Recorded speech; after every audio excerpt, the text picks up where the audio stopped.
One quick question on convergence. Yeah. It's raining. And I just had a Chipotle bowl, so I'm no, I'm like, that's like that. Yeah. The thing is, like, we have departure, like, backstopping us. So it's not like there's going to be a lid after, but I agree with you. Yeah. Some of us don't bother going to departure.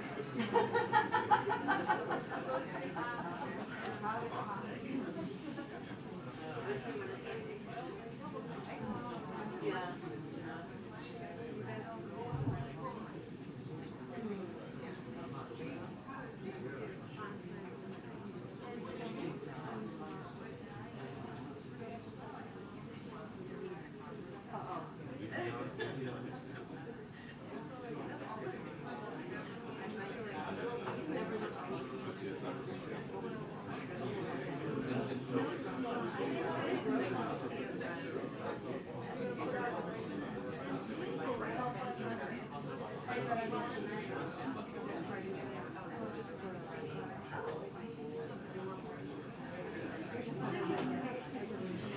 Your social life is so cool. I am so deeply anti-certified.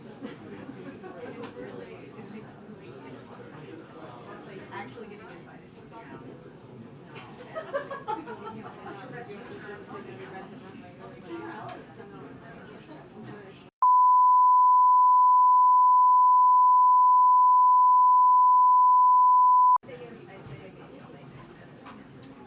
Oh, you're one of those people.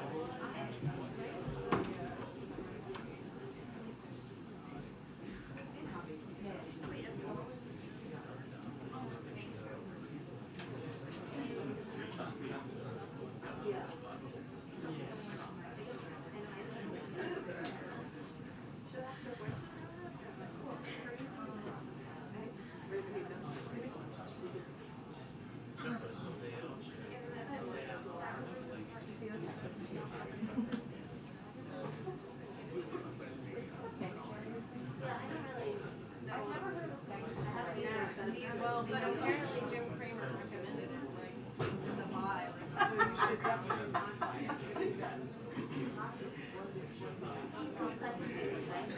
In history, I saw What was the first biggest one? Washington Mutual. Yeah, my mortgage was not like it didn't. I wish they had just burned it, but subprime loans was actually always done. But I kept paying. 2-minute mortgage.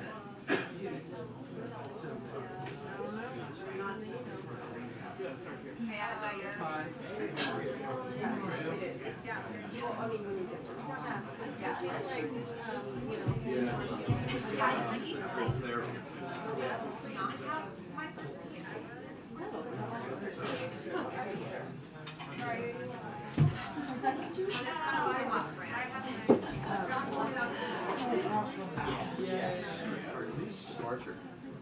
Hey. That's what they do with the cold. Yeah. Prefer not to drive out to Andrews at 6 p.m. on Friday. Did you just drop that? I feel like everyone else. It's just a sacrifice you're gonna have to make. Yeah, exactly.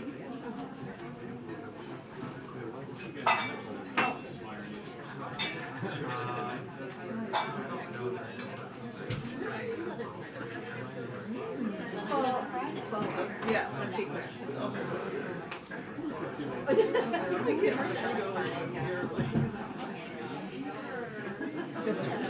Yeah, you're comfortable then. And then not like, yeah. Let's remember to be like,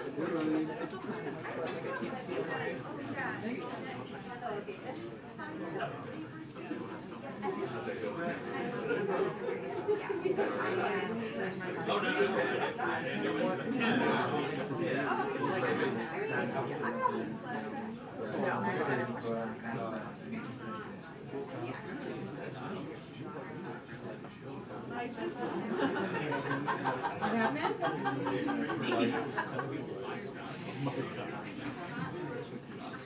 Yeah.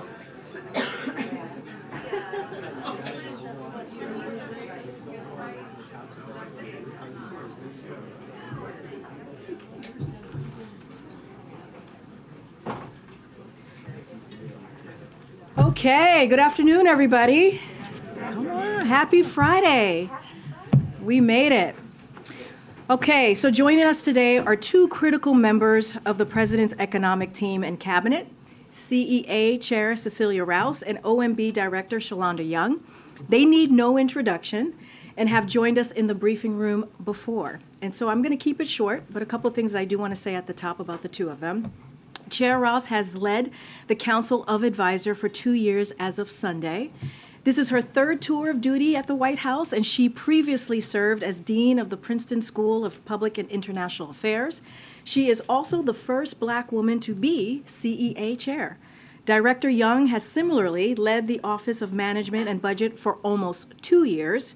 She previously served as the Clerk and Staff Director for the House Appropriations Committee and knows the Hill and appropriations as well as anyone, maybe better than most. Shalanda is the first Black woman to be OMB Director. You may be sensing a theme here. Stick with me for a second. But I do want to take a moment to note the historic nature of the moment that you see in front of you right now. All three of us are historic first in our roles. The first Black woman to serve as CEA Chair, OMB Director, White House Press Secretary, the first Black women right in front of you for all of those three important key roles in the administration. Now, that did not happen by accident. It is thanks to this president, President Biden's leadership and commitment to building an administration full of the best and the brightest. And I am so proud to be standing with two of the best and the brightest in this administration. So with that, I will turn it over to Director Young and also Chair Rouse. But thank you. How do you follow that? Just to pile on just a little, I have to thank CC Rouse. This is probably our last time getting to do this road show together. And if you've ever talked to Dr. Rouse, you know that she's an economist extraordinaire. What you may not know is that to many of us, she is a colleague that will be hard to replace. And I will miss our working relationship. And I'm embarrassing her because I did not tell her I would do this. But I think when you've been of service, your kids don't see you a lot. It's worth taking a minute just to say thank you.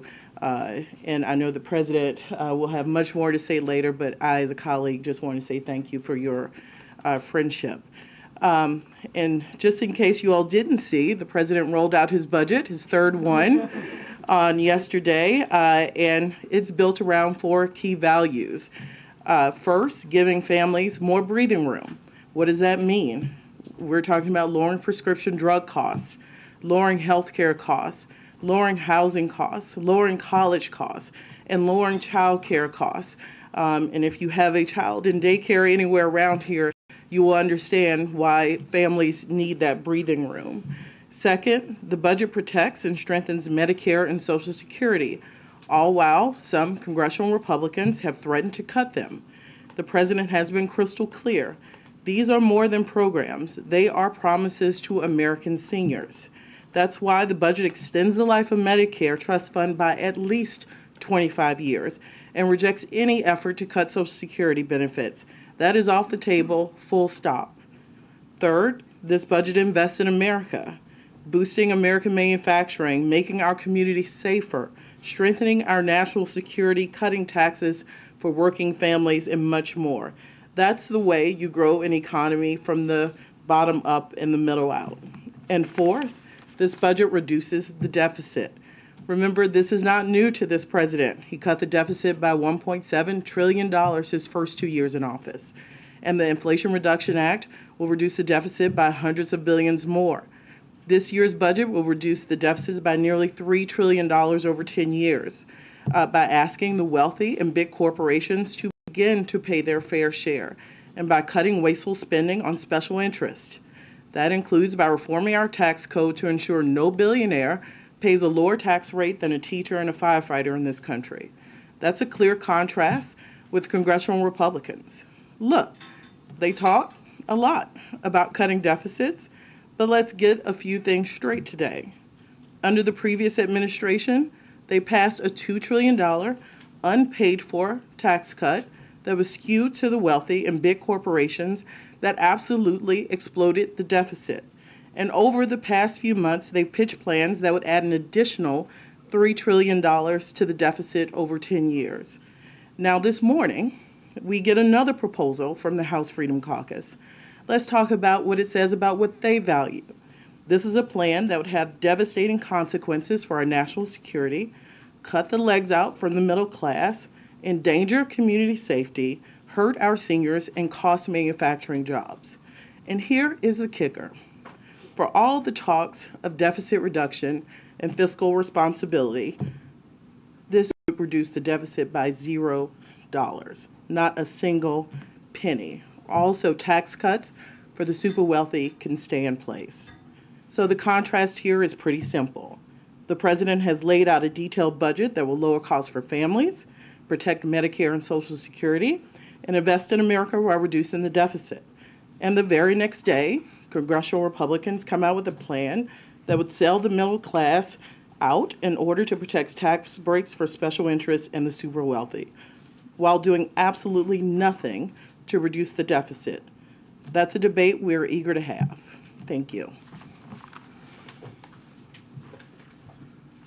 Well, thank you for having me here today. So I want to use my opportunity to talk about the President's fiscal year 2024 budget that was released yesterday, but spend a little bit more time with the new jobs data that came in earlier this morning and the look ahead.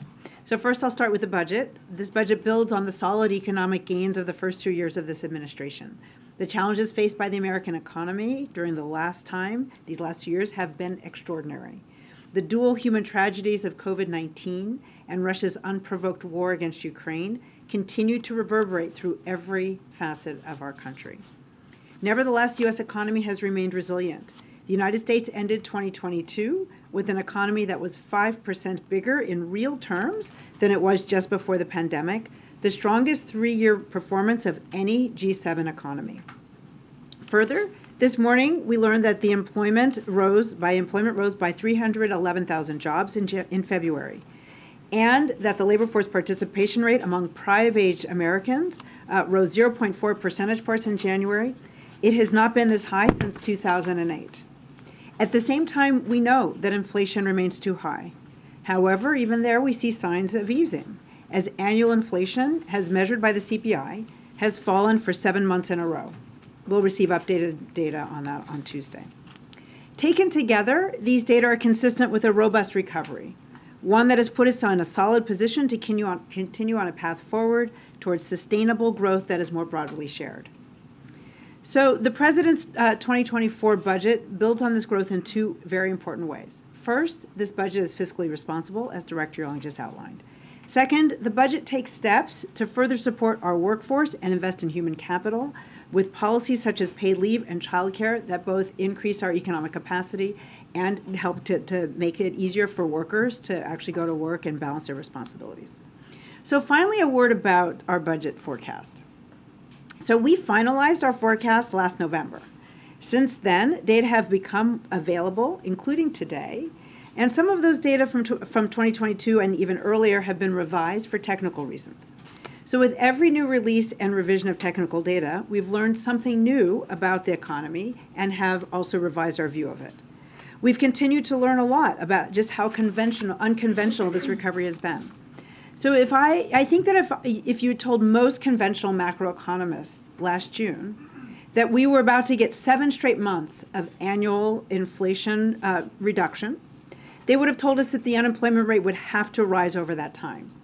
Instead, we've seen that the unemployment rate in February was the same as it was last June. And labor force participation rate is 0.3 percentage points higher. I mention this to underscore that we are in unprecedented times. And if we were producing our Troika forecast today, we'd incorporate new data and information from the past few months. As I've emphasized repeatedly, we're confident we'll get back to steady and stable growth. However, the road there will continue to be a bumpy one. But let me end where I began. The strength of our recovery has put us on solid ground to weather economic shocks. And the President's 2024 budget presents a fiscally fair and responsible approach to continue the progress we've made so far, to invest in America and meet our future challenges. Thank you. Okay, we'll take a couple questions. Go ahead. I just wonder if we can get your reaction to the failure of Silicon Valley Bank and whether you're concerned that other banks may fail as well. Sure. So the most important thing that I will say here is that our Secretary of the Treasury, Secretary Yellen, is closely tracking the developments with the Silicon Valley Bank. What I will emphasize as well is that our banking system is in a fundamentally different place than it was, a decade ago, and that the reforms that were put into place back then really provide the kind of resilience that we'd like to see. So we have every faith in our regulators, and we can see that today, but Secretary Yellen is closely tracking. And one more on that same topic. The government obviously insures up to $250,000, but this bank served a lot of tech companies that obviously had a lot more money stored with them. So how concerned are you that we could see a ripple effect just throughout this specific sector? So two things. One, I'll refer you to the FDIC for how they intend to handle. We know they're insured up to $250,000 and how they'll handle those with balances above that. And the second, I just want to reemphasize that we are in a fundamentally different position. That with the reforms of the global financial crisis of 2007, 2008, we've put in place stress tests and other tools that our regulators have to provide more resilience to our banking system. So, Secretary Yellen is watching this closely. Our regulators, we have every faith that they will be as well. One for each of you, if you don't mind. Come on. Which one, Phil? Directly, you're not escaping me today. We got approach to talk about. But first, just to follow up on Mary's question, I think one thing that's different in the wake of 2008, despite everything that's been put into place in the wake of Dodd-Frank, is interest rate risk is at a level right now that perhaps banks haven't been dealing with for a very long time. Do you feel comfortable that the banking industry writ large is both cognizant of the risk and prepared for it in a different way than maybe SVB was? So what I would say is that our banking system understands these kinds of heightened risks, and that I have full faith and confidence in our regulators. Secretary Yellen has been in conversation with our regulators, with the Federal Reserve, with the Office of the Comptroller, so that they can be monitoring the situation. And they are very acutely aware of these risks, more than we are, and we have full faith and confidence that they will be tracking. They have better tools than they had in 2008, and the banking sector has more resilience. And then, Director Young, you mentioned the House Freedom Caucus proposal. Look, I know you guys were able to reach a deal on approps in December. If this is a baseline that House Republicans, which now control the chamber, are working off of, where do you see overlap here? And I'm not talking necessarily about debt ceiling. I'm talking about further on fiscal negotiations that need to happen. I mean, it's a good question. The first step is, this is why we do budgets. This is why we put it in black and white so the American people can look at what the president values, what Congress values, and we owe it to them to lay that out clearly. That's why this president's been actually pretty strong about show us the plan. And it's not just a talking point. This is why we have a budget process, because it is important that people see what you mean. It's easy to say spending cuts. What does that mean? Well, at least some Republicans have told us what that means. Before today, we heard defense was off the table. This says defense is on the table. So I think they have to figure out if this is the plan for all of them. Is this a few members? We don't know. That's why the House budget process, they have to come out with a plan. They have to show if this is a plan that the majority of their conference can stand behind. Because right now, the plan we have in front of us, by some of them, would cut critical programs when we talk about non-defense spending, education, Department of Education, Title I, IDEA, bipartisan programs, transportation, housing vouchers, where are people supposed to live with the housing supply crunch, our national defense while we're supporting Ukraine, while we're supposed to be countering China. Those are real key stark differences. And Phil, I think we're in the point of the program where we both have to lay those out and make the case to the American people, and that's what we're doing. And the rubber hits the road in the appropriations process. And we'll see if they can pass those bills that live by the outline that the Freedom Caucus has put out today. It'll be interesting to see. Good, Steve. Thanks. Director, if you could explain the President's thinking and his commitment going forward to ensuring the continued solvency of Social Security. His budget yesterday does not advance of any plan to adjust the payroll tax for wealthier individuals. You say in the document that he's interested in working with Congress. Can you explain whether that means that he hopes for a deal this year or in this Congress? So the deal is this president will not accept benefit cuts. You talk to someone like my 94-and-a-half-year-old grandmother in South Louisiana. You call and tell her, because I'm not, that some people in D.C., after she has spent 40 and 50 years working in this country, that some people want to cut benefits that she has paid into and earned her whole life. What this budget says is this president's not interested in that conversation, and his budget says not on his watch. So I will say in contrast, we have people who want to cut it, and we think the existential crisis for Social Security is making sure that our American seniors know this president is going to stand behind them. If I could just follow up, I mean, the thinking is that Social Security only has about 12 more years of solvency left. This seems like a good opportunity, isn't it, with divided government, for the president to make a proposal, hope for a compromise? He doesn't seem to be interested in doing that. Well, you assume the debate is from cutting no benefits and moving forward.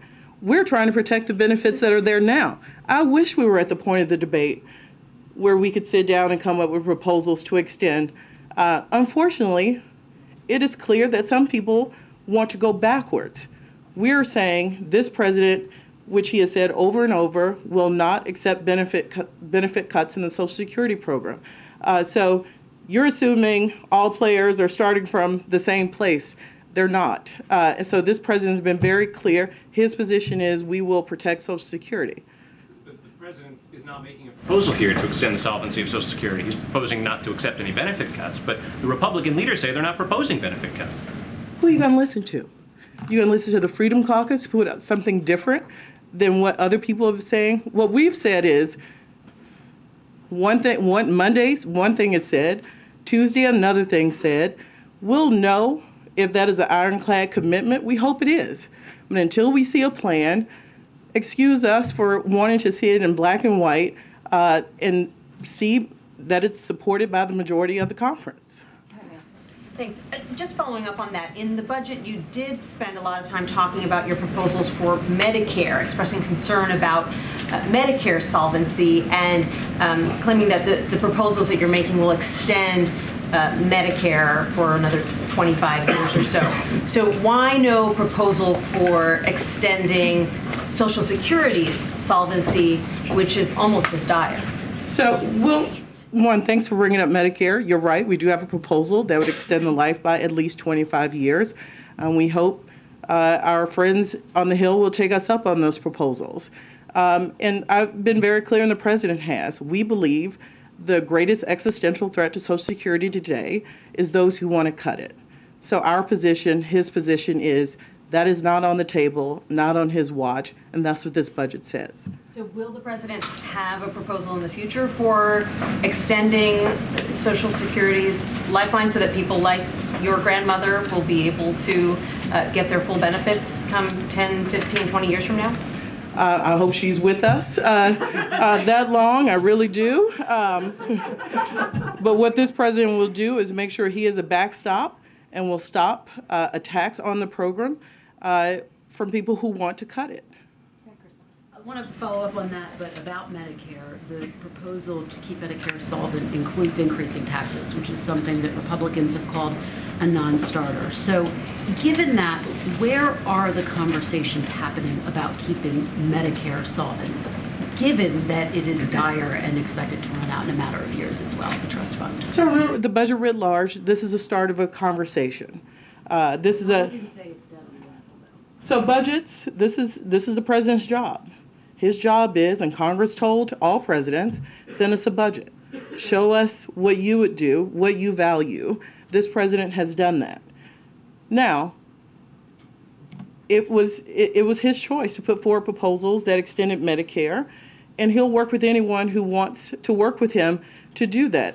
Look, the net income tax was always supposed to go to Medicare. We're correcting something that should have happened a long time ago.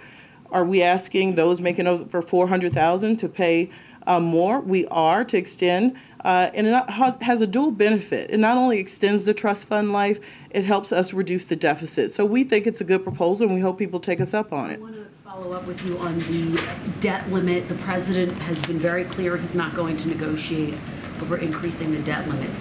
Will there be a parallel negotiation, though, with Republicans? In other words, would he agree to sign something that raises the debt limit unilaterally and then simultaneously have negotiations about potential cuts, which I understand you're still waiting to see the details of?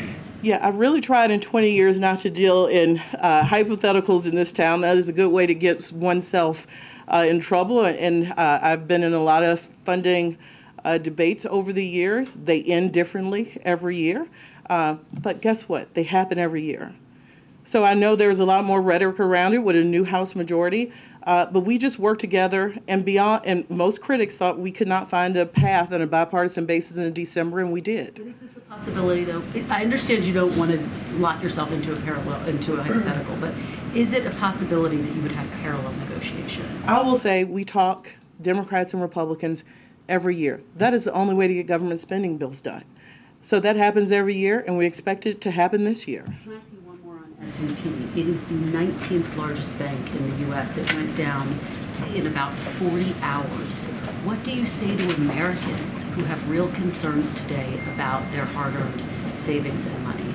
Yeah, absolutely. And this is why we have the FDIC and other safeguards in place in our banking system. And what I would say to them is that our Secretary of the Treasury, Secretary Yellen, the bank regulators, those who provide the guardrails and are safeguarding, are closely watching and are prepared to use the tools that they need. The FDIC stepped in very quickly here. And that's what they were doing, was protecting the deposits of those up to $250,000, and then they have a way to unwind the rest. So I will refer you to the FDIC. I will refer you to Treasury that is monitoring the developments in the system.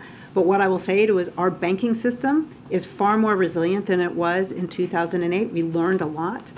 We've got better tools specifically so that we can protect the important investments of America. I'm going to take some from the back and then we'll come back. Thanks, Karine. I have one for each of you. Picking up on that, you said you have full faith and confidence in our regulators.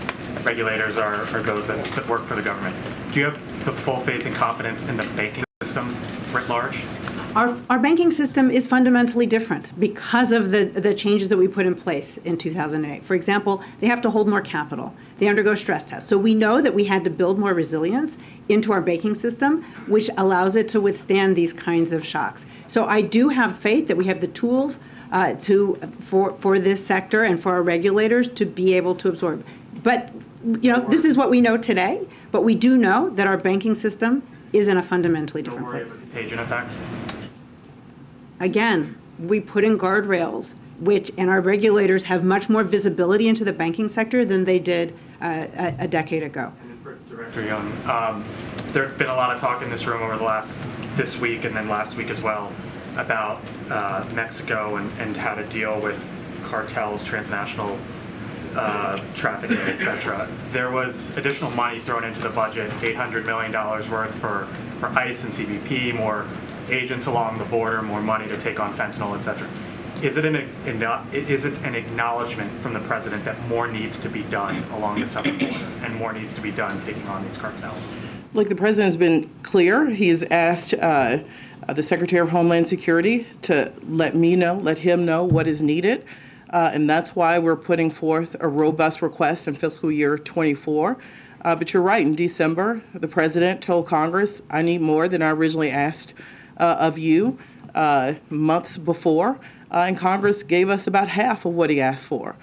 So we have to ask, if we're all concerned about border security, are you going to resource the men and women at the border to do their job? So we did not get everything we asked for in December.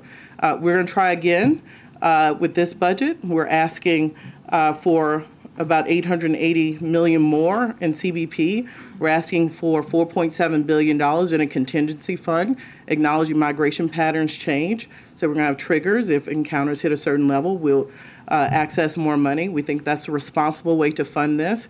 So we're going to ask for the resources we need, and we continue to assess. And we will let Congress know, like we did last year, if that situation changes.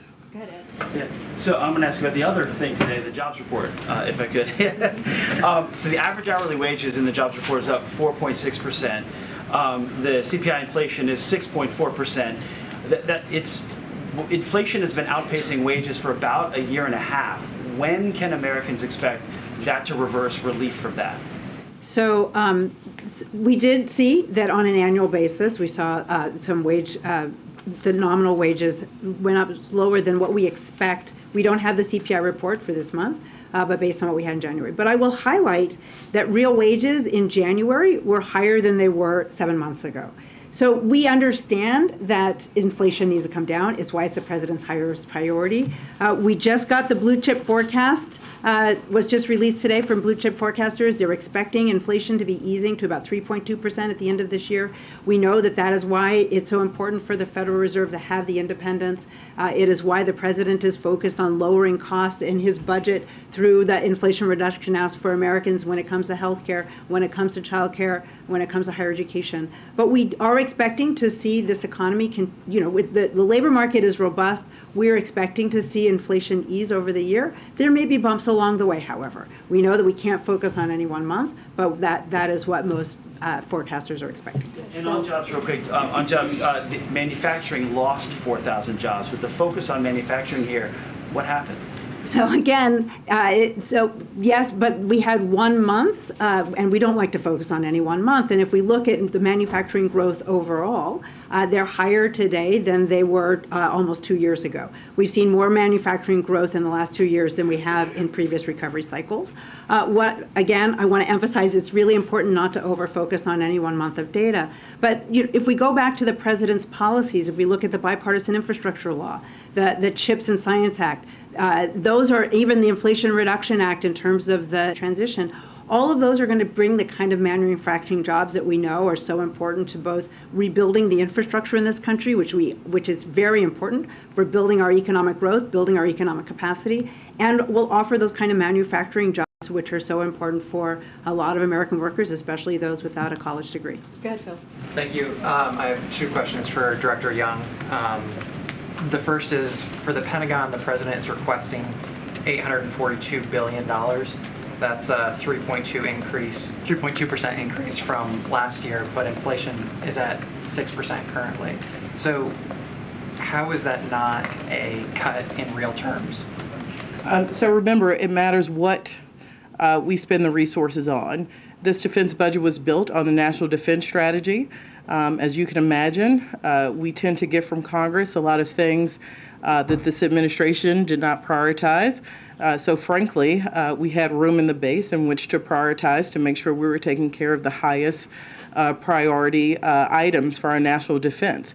So that is the basic answer. It is about look under the hood. We believe we have the resources, as I mentioned, to counter China in defense and State Department and USAID. And it's the right level for doing the right thing. We don't say, I know people like to compare percentages from non-defense and defense. It's about what the right level is to achieve what we're trying to achieve. So we worked in lockstep with the Department of Defense to make sure we were funding the top priorities around the globe. And then you have said today, and the president has also said on numerous occasions, that cuts to Social Security are off the table.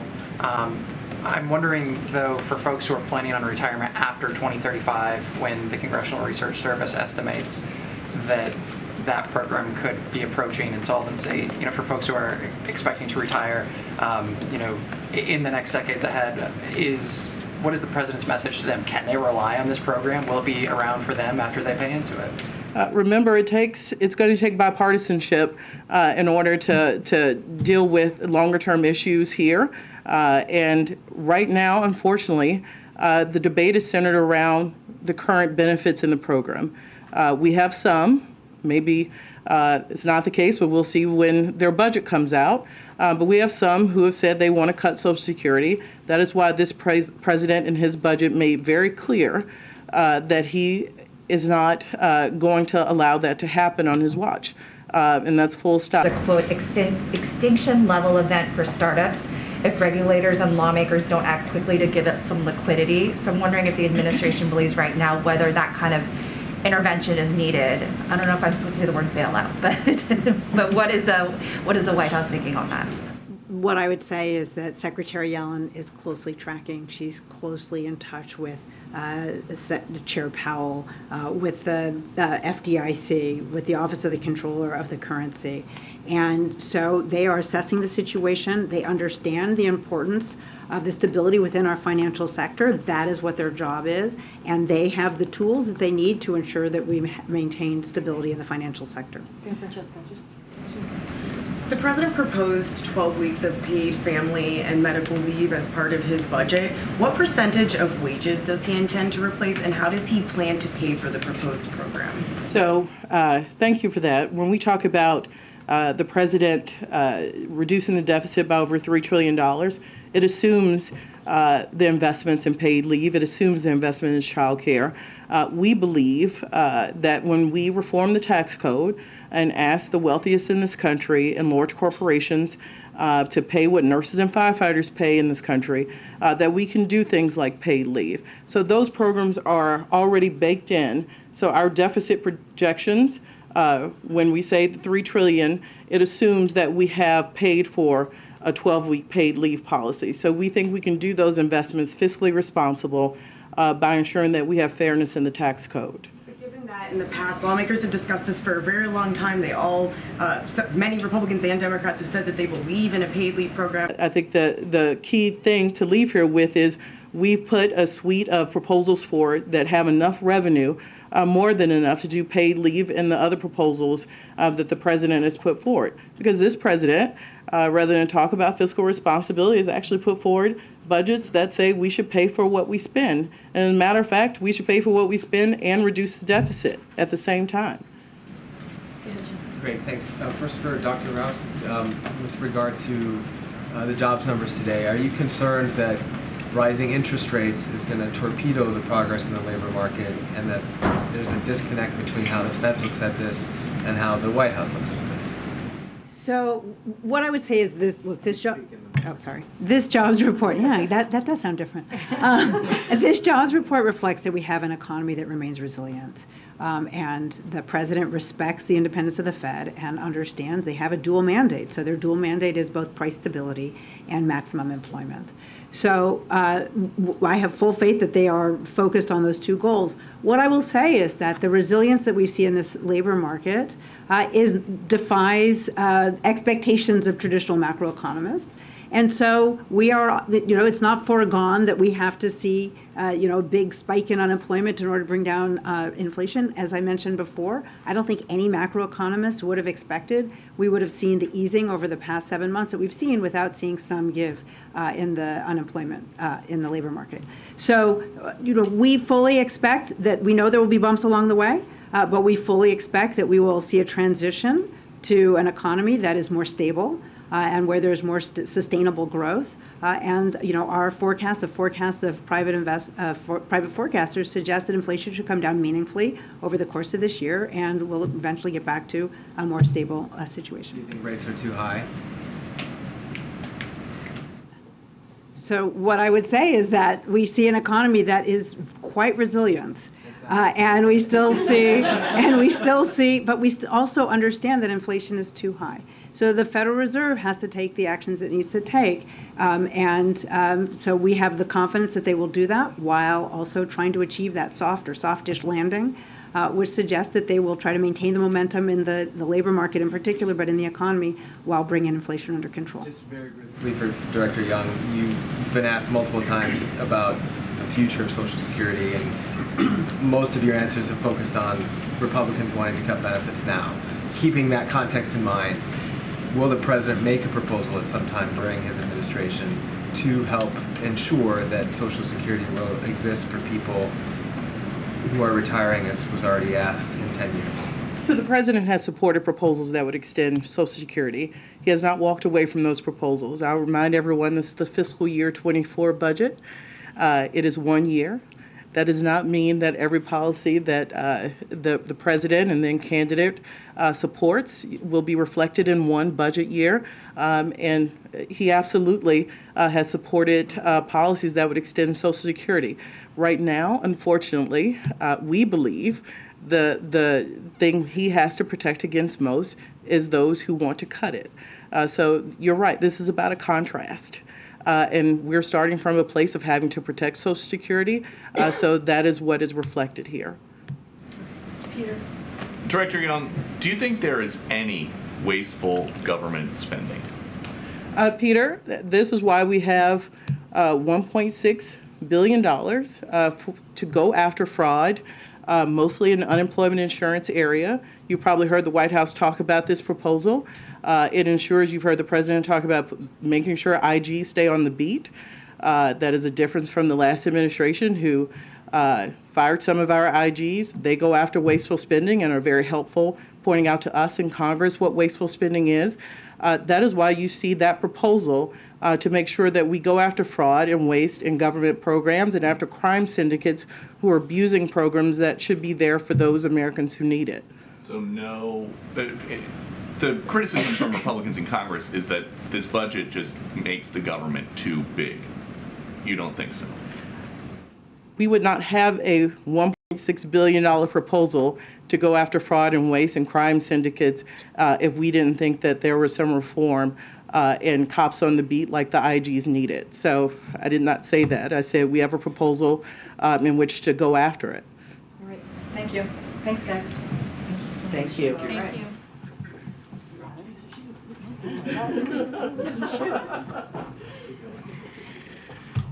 Okay, I have a couple things at the top and then we can go into questions. So as you all know, I guess you guys all saw, President Biden is meeting with President Ursula von der Leyen of the European Commission, which is happening currently as we're standing here, as I'm standing here and you also are sitting there. Transatlantic economic issues. I was trying to be a little bit more smooth about that and it was not smooth. Okay, transatlantic economic issues will be the central focus of the meeting, including our Inflation Reduction Act and the EU's Green Deal Industrial Plan. We also expect them to discuss our continued partnership to support Ukraine and the Windsor Framework. Coming out of the meeting this afternoon, we hope to be able to begin negotiations on a targeted critical minerals agreement and a dialogue on subsidy transparency. We also hope to be able to jointly commit to a deadline for finalizing negotiations on the global arrangement on sustainable steel and aluminum. We announced yesterday, as you all saw, that the President and the First Lady are looking forward and are going to be headed to Ottawa, Canada on March 23rd to the 24th. And so President Biden will reaffirm the United States commitment to the U.S.-Canada partnership and promote our shared security, shared prosperity, and shared values. While there, President Biden will meet with Prime Minister Trudeau. They'll discuss a wide range of topics, including defense cooperation, strengthening our supply chain resilience, our efforts to combat climate changes, as well as regional and global challenges like supporting Ukraine, addressing irregular migration, and combating the synthetic opioid crisis. While there, President Biden will also address the Canadian Parliament, and as you all know, we will have more to share as we get closer to the travel dates.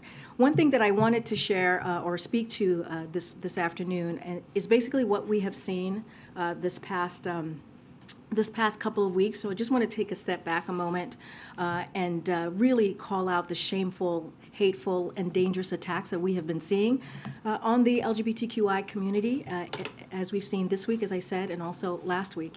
Look, it started with a speaker at a conservative conference calling for the eradication of transgender people, language that not a single national Republican leader has condemned. In Iowa and Tennessee, Republicans are now calling for legislation to attack gay marriage and protections for same-sex couples. In Florida, just Florida alone, Republicans introduced 20 bills on a single day to roll back the rights of LGBTQ community. One of those bills would give the state the right to remove kids from their parents just because that kid is transgender. And just think about that. Just think about a kid who's sitting at home in this community, who's listening and hearing elected officials talking about how they want to take away their rights, or how they want to even threaten their parents with felony charges for seeking health care for their children. These kids are sitting at home having to listen to people who are supposed to protect them and their freedom saying these horrific, ugly, despicable things. So far this year, we have seen more than 450 anti-LGBTQ bills introduced at the state level. You've heard me say that before, amounting to a record number of anti-LGBTQ bills in our country's history. Guys, today is day 70. It is day 70 of 2023. The same leaders that tout freedom apparently don't extend their love for freedom if they disagree with who you are, who you love, or how you parent. It's government overreach at its worst, taking away rights from the vulnerable, all to distract from a deeply unpopular agenda that caters to the ultra-rich. As the president has made clear time and time and time again, you have heard him say this not just as president, but also as vice president, also as a senator throughout his career. He believes that everyone in this country should live with the safety and dignity. With the safety and dignity. There is no asterisk over the word freedom in this country. We will not hesitate to call out this behavior. If I have to do this, or we have to do this, or the president has to do this every week, we will. And I'll just say what the president has said over and over again when it comes to LGBTQ plus community, when it comes to vulnerable communities across the country that are constantly being attacked. We have their back. The president has their back, and that will continue. So now the week ahead. This evening, the president will travel to Wilmington, Delaware. On Sunday, the president will return to the White House. On Monday, the president will travel to San Diego, California, to meet with Prime Minister Anthony Albanese of Australia and Prime Minister Sunak of the United Kingdom and discuss the Australia-United Kingdom-United States Partnership, also known as AUKUS. The president will also participate in bilateral meetings with Prime Minister Sunak and also Prime Minister Albanese. On Tuesday, the president will travel to Monterey Park, California. The president will discuss his efforts to reduce gun violence. Then the president will travel to Las Vegas. On Wednesday, the president will discuss his plan to lower prescription drug costs. In the evening, the president will travel to the White House from Las Vegas. We will have more to share on St. Patrick's Day, one of the president's favorite holidays in the days ahead. As you all know, it'll be a lot to celebrate on March 17th. With that, Sungmin, you want to kick us off? Two quick questions. Sure. Will the president sign the legislation that would declassify information about the origins of COVID? So look, I know that it was just passed, if I remember correctly, it was just passed out of the House today, right? So we're taking a look at the bill. We have continued to share information, as I've mentioned many times before, with members of Congress. And as you know, the first few months of the president's administration, he came into office. He directed the intelligence community to declassify information, assessing COVID origins, and to make that report public to the American people, because we know and he understands how important it is to get to the bottom of COVID origins. We will continue to use every tool to figure out what happened here, while also protecting classified information. Again, we're going to take a look at the bill. I just don't have anything to share on how we're going to move forward at this time. Also passed it unanimously. So why would President Biden not something that literally got no opposition in Congress? I totally understand. It is the right of the President of the United States to look at the legislation that is going to be coming before him, and we'll have more to share. And one quick clarification request on what he said earlier today. He was asked about Saudi Arabia and Iran reestablishing diplomatic relations, and he said the better the relations between Israel and their Arab neighbors, the better for everybody. Can you just clarify what he said? So look, as it relates to Iran and Saudi Arabia, we are aware of the reports and would certainly refer you to the Saudis, as they are clearly came together with this plan, and they will provide more details. But generally speaking, to your question, look, we welcome any efforts to help end the war in Yemen and de-escalate tensions in the Middle East region. That is one of the reasons why the president, you saw him travel over the summer to have those conversations. De-escalation and diplomacy together with deterrence are key pillars of the policy that President Biden outlined during his visit in July in the region. So again, de-escalation, tensions in the Middle East clearly is a priority, and he welcomes that. Thank you, Karine. Still on the Saudi-Iran deal, you and other officials have often said that the JCPOA is just not a focus right now for the administration. Is this still the case in light of the Chinese broker deal that renews ties between Saudi and Iran?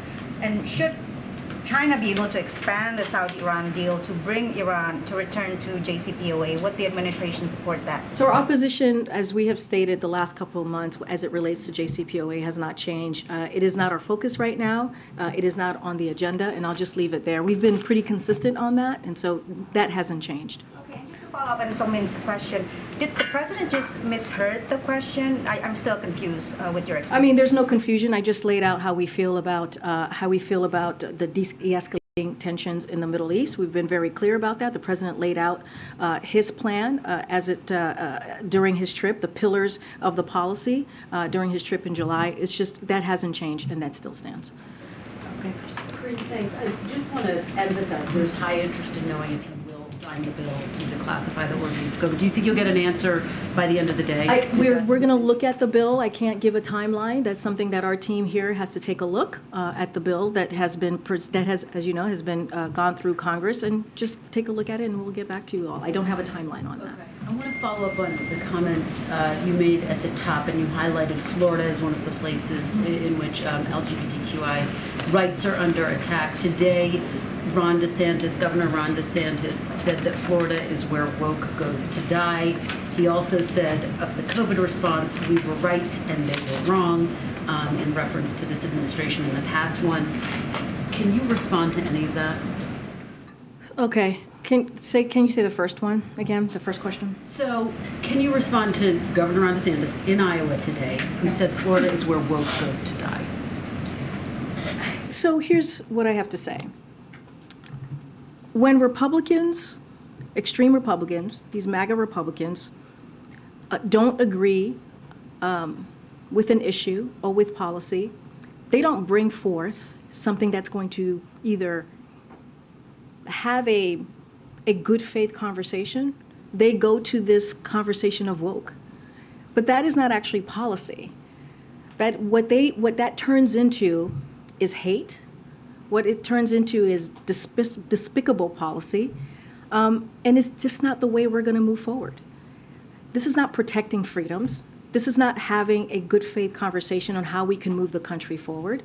This is about we're talking about attacking young kids and their parents because of how they view themselves, because of how they see themselves, because of how they want to live. Kids and their parents. What does that have to do with anything about being woke? That is just hate, and it is shameful.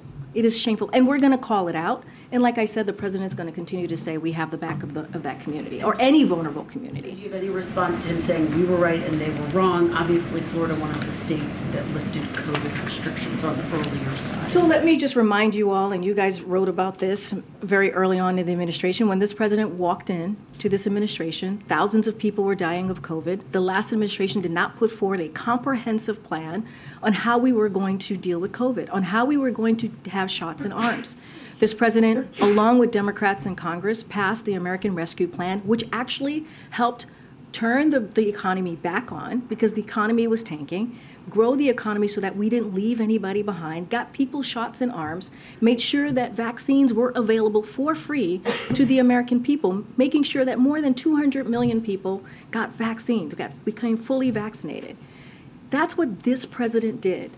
This is how he moved forward to make sure that you guys are sitting here, we're standing here, and we're able to sit next to each other. Most of us, majority of us don't have masks on.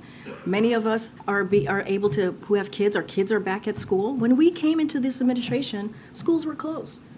Small businesses were shutting down. So, you know, we just talked about the budget, the president's budget plan, about his values, what he sees the value for the American people. This is what we're talking about. We're talking about how we're going to deliver for the American people. And very quickly, Karine, one more topic. Democrats now are joining the calls for President Biden to go to East Palestine. He has said he plans to go. What are the plans for him to go? Why hasn't he gone yet? So I've been asked this question multiple times, as you know, Kristen. Look, the president, when the chemical spill happened on February 3rd, you saw the federal government act right away. Within hours, you saw the EPA on the ground, DOT was on the ground, and the president made sure that we responded on the federal level so that the people of East Palestine were made whole again. I don't have a trip to announce at this time. Again, this has been a priority for the president. He's been updated very regularly. He's spoken to the governors of Pennsylvania, the governor of Ohio. His team has been on the ground multiple times. You've seen the EPA administrator go down to see the community, to see for himself what has occurred, that he's been there about 3 times. And you have seen multiple agencies on the ground also making sure that we make the community whole again, and also holding to account Norfolk, Suffolk. Understood, but now Southern, that now that all of that is in place, Democrats are saying it's time for him to get down. And he said, when he was asked the question, that he will be there. I don't have a timeline for you. The president answered this question directly when he was asked a couple of days, and he said he's looking forward to going down. Just don't have a timeline to share. Go ahead, Tam. Yeah, thank you. Do you have any update on when a decision will be announced on the Willow project? And can you confirm that the president was participating in conversations on the project this week? How actively involved has he been? Well, I think I confirmed, I don't know, earlier this week that he had discussions with the delegations of in Alaska. So I did confirm that he has had those conversations. Look, as I said also on that day, that this process is led by the Department of Interior. They're the ones who make the decision, the Secretary of Interior. So I would point you for any specifics or timeline or details on that to Interior. I know that Chair Rouse said that Secretary Yellen is actively engaged in the Silicon Valley Bank issue. I'm wondering, has the president been briefed on this? Has he talked to Secretary Yellen? What is his involvement today? That's a good question. I haven't had a chance to speak to the president. Just as you know, this has been reoccurring over the last couple of hours. What I can say for sure, and certainly I'm going to let the economist who was in front of you all speak to this, let her word sit, but I just follow up and say Treasury is certainly tracking this recent developments and remains in touch with regulators. And so for any specifics or details on that, certainly I would refer you to Department of Treasury. This has been developing over the last couple of hours. I just haven't had a chance to speak to him about it. One quick follow-up. I know two of my colleagues asked about this. I think the reason that there's confusion about the president's comments earlier today is because he was asked about a relationship between Iran and Saudi Arabia and brought up Israel. Obviously, Israel is a neighboring country, but it's not party to this new arrangement. Did the president just mishear the question? Did you have a chance I have to be very honest. I didn't hear the question that was posed to him, and I didn't hear how he answered it. So I would need to hear it for myself before I can give you an answer. What I can say to you is what, more broadly, how we see the relationship and how important it is to de-escalate in the region at this time and in the Middle East. And so that's why the president, one of the things that was on the president's agenda was just that. When he went in July, he went to Israel, as you know, he went to Saudi Arabia, as you know, and it was important. It was important trip to have. I just have to go back and see exactly what he said. I just want to make sure I say it. I respond to you in the right way. But what I can speak to is more broadly how he sees this relationship. And just one last quick one. Obviously, on Monday he's going, as you said, to California in connection with the AUKUS deal. This was something that particularly upset the French when it was announced months ago. I'm wondering if the president plans any outreach. I know he recently spoke with Macron. Yeah, I was going to say he recently, yeah. Ahead of this or after this event, if there's anything he might do. No, it's a good question. As you know, he spoke to President Macron just last week. Don't have any future or upcoming conversations to be had around this trip. Do you know if AUKUS was brought up on that call? I know we had a readout. I just don't, outside of that, I don't know if I don't have anything else to share. Okay, good, Phil. Thanks, Karine. one of my colleagues had a pretty extraordinary interview with an Iranian or a U.S. citizen that's being held in Iran now for several years, appealing to the president for his help in securing his release. I'm wondering if the president is aware of that interview happening from inside the Indian prison, and also if he's willing to meet with the Namazi family in the wake of the plea from Siamak Namazi. So I can say that, we don't have any meetings to preview at this time or today, but I can confirm that senior officials from both the White House and also the State Department meet and consult regularly with the Namazi family, and we will continue to do so until this unacceptable detention ends and Siamak is reunited with his family. That is certainly the President's commitment and our commitment here. Thanks, Karine. I think you had a... Okay, great. Thanks, everybody. Hopefully I'll see you guys on the trip. If not, next week.